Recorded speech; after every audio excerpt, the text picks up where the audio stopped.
Aquest esperit de persistència, d'esperança i de confiança em serveix per obrir aquesta trobada, que és un goig perquè demostra el compromís insubornable de tot el sistema de coneixement del país amb la nostra llengua.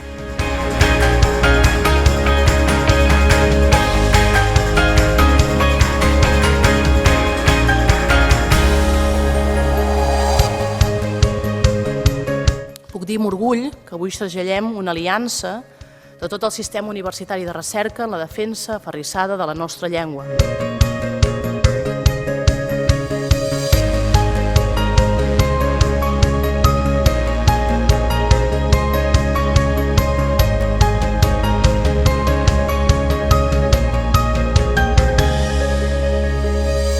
El nostre marc és el d'enfortir la llengua catalana com a llengua de trobada i convivència, garantint els drets lingüístics de tothom, sigui la llengua que sigui.